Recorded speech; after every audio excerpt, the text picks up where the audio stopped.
Assalamualaikum warahmatullahi wabarakatuh. Perkenalkan, saya Aris Mujiono, NIM 61014190002. Saya dari PCKRA 2019, Universitas Negeri Semarang. Di sini saya akan mempresentasikan tentang materi bahaya merokok dan cara penanggulangannya. Oke, langsung saja. Yang pertama, sejarah singkat tentang rokok.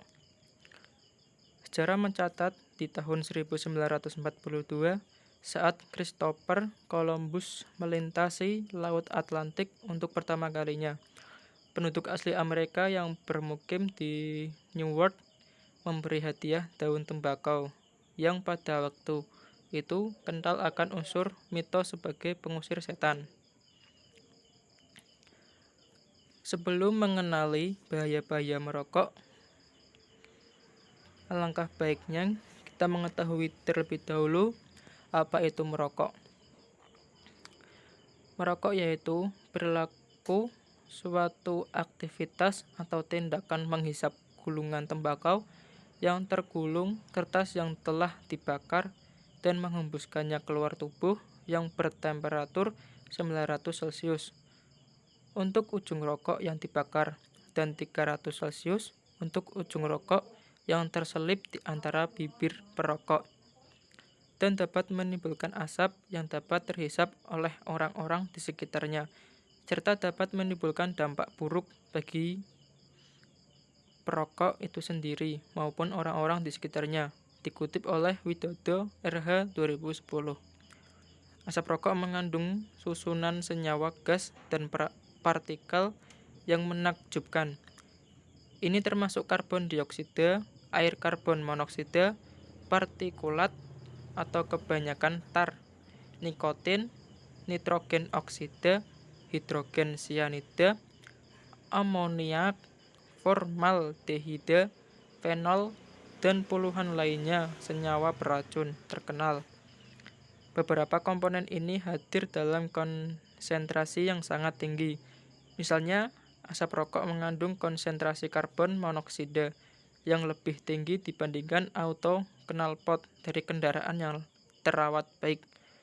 Konsentrasi karbon monoksida akan mematikan jika dihirup terus-menerus selama 30 menit. Dikutip oleh Cavazze 1999. Ada dua jenis-jenis perokok. Yang pertama perokok aktif dan yang kedua perokok pasif. Perokok aktif merupakan mereka yang telah terbiasa dan nyata menghisap rokok dan menanggung sendiri. Sedangkan dengan perokok pasif, mereka sebenarnya tidak merokok, namun karena ada orang lain yang merokok di dekatnya, maka ia terpaksa harus ikut menghisap asap rokok tersebut. Perokok pasif sama besarnya atau sama bahayanya dengan perokok aktif. Di dalam rokok terdapat kandungan-kandungan, yaitu karbon monoksida, nikotin, tar, hidrogen cyanida, benzena, formaldehida, arsenik, kadmium, dan amonia. Karbon monoksida merupakan salah satu kandungan rokok yang merupakan gas beracun adalah karbon monoksida. Senyawa yang satu ini merupakan gas yang tidak memiliki rasa dan bau. Jika terhirup terlalu banyak, sel-sel darah merah akan lebih banyak terikat dengan karbon monoksida dibandingkan dengan oksigen. Akibatnya, fungsi otot dan jantung akan menurun. Hal ini akan menyebabkan kelelahan, lemas, dan pusing. Dalam skala besar, seseorang yang menghirupnya bisa mengalami koma atau bahkan kematian. Jenis penderita gangguan jantung dan penderita penyakit paru-paru merupakan kelompok yang paling rentan terhadap racun ini. Kemudian nikotin. Kandungan rokok yang paling sering disinggung-singgung adalah nikotin. Nikotin memiliki efek candu seperti opium dan morfin. Nikotin berfungsi sebagai perantara dalam sistem saraf otak yang menyebabkan berbagai reaksi biokimia, termasuk efek menyenangkan dan menenangkan. nikotin yang terhisap perokok akan terserap masuk ke aliran darah, kemudian merangsang tubuh untuk memproduksi lebih banyak hormon adrenalin, sehingga menyebabkan peningkatan tekanan darah, denyut jantung, dan pernapasan.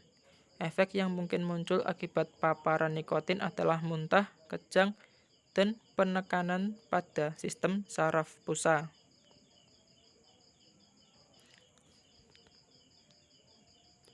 Kemudian tar.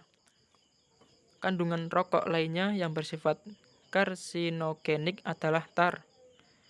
Tar yang terhirup oleh perokok akan mengendap di paru-paru. Timbunan tar ini beresiko tinggi menyebabkan penyakit pada paru-paru, seperti kanker paru-paru dan emfisema. Tidak hanya itu, tar akan masuk ke peredaran darah dan meningkatkan risiko terjadinya diabetes, penyakit jantung, hingga gangguan kesuburan.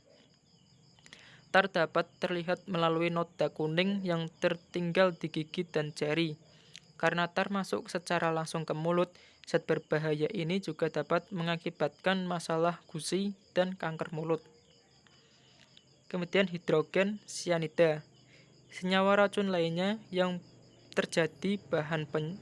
menjadi bahan penyusun rokok adalah hidrogen cyanida. Beberapa negara pernah memakai senyawa ini untuk menghukum mati narapidana. Saat ini, hidrogen cyanida juga digunakan dalam industri tekstil, plastik, kertas, dan sering dipakai sebagai bahan pembuat asap pembasmi hama. Efek dari senyawa ini dapat melemahkan paru-paru, menyebabkan kelelahan, sakit kepala, dan mual. Kemudian benzena. Benzena merupakan residu dari pembakaran rokok. Paparan benzena jangka panjang, yaitu setahun atau lebih, dapat menurunkan jumlah sel darah merah dan merusak sumsum tulang, sehingga meningkatkan resiko terjadinya anemia dan perdarahan. Selain itu, benzena juga merusak sel darah putih sehingga menurunkan daya tahan tubuh, serta meningkatkan resiko leukemia. Kemudian formaldehida. Formaldehida merupakan residu dari pembakaran rokok. Dalam jangka pendek, formaldehida mengakibatkan iritasi pada mata, hidung, dan tenggorokan. Dalam jangka panjang, formaldehida dapat meningkatkan risiko kanker nasofaring. Kemudian arsenik. Arsenik merupakan golongan pertama karsinogen. Paparan terhadap arsenik tingkat tinggi dapat meningkatkan risiko terjadinya kanker kulit, kanker paru-paru, kanker saluran kemih, kanker ginjal, dan kanker hati. Arsenik terdapat dalam rokok melalui pestisida yang digunakan dalam pertanian tembakau. Kemudian kadmium. Sekitar 40-60% dari kadmium yang terdapat dalam asap rokok terserap masuk ke paru-paru saat merokok. Kadar kadmium yang tinggi dalam tubuh dapat menimbulkan gangguan sensorik, muntah, diare, kejang, kram otot, gagal ginjal, dan meningkatkan risiko kanker. Kemudian amonia. Amonia merupakan gas beracun, tidak berwarna, namun berbau tajam. Pada industri rokok, amonia digunakan untuk meningkatkan dampak candu nikotin. Dalam jangka pendek, menghirup dan terpapar amonia dapat mengakibatkan napas pendek, sesak napas, iritasi mata, dan sakit tenggorokan.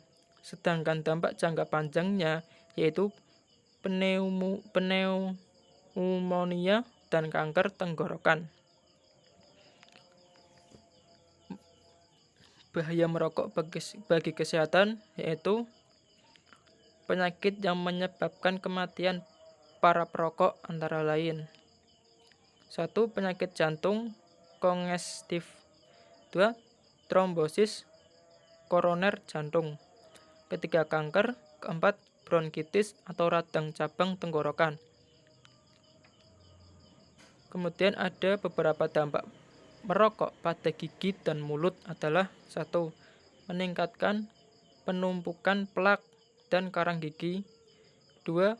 Perubahan warna gusi. 3. Peradangan pada gusi. 4.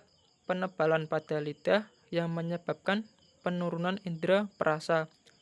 Yang kelima, mulut terasa kering. Yang keenam, bau mulut. Cara berhenti merokok ada 12. Yang pertama, niat yang sungguh-sungguh untuk berhenti merokok. Kedua, belajar membenci rokok. Ketiga, bergaulah dengan orang yang tidak merokok. Keempat, sering-sering pergi ke tempat yang ruangannya ber-AC. Kelima, pindahkan semua barang-barang yang berhubungan dengan rokok. Keenam, jika ingin merokok, tundalah 10 menit lagi. Ketujuh, beritahu teman dan orang terdekat kalau kita ingin berhenti merokok. Kedelapan, kurangi jumlah merokok sedikit demi sedikit. 9. Hilangkan kebiasaan bengong atau menunggu. 10. Sering-seringlah pergi ke rumah sakit agar tahu pentingnya kesehatan. 11. Cari pengganti rokok, misalnya permen atau gula. 12. Coba dan coba lagi jika masih gagal. Sekian presentasi dari saya. Apabila ada yang ditanyakan, langsung saja komentar di bawah. Sekian dari saya. Wassalamualaikum warahmatullahi wabarakatuh.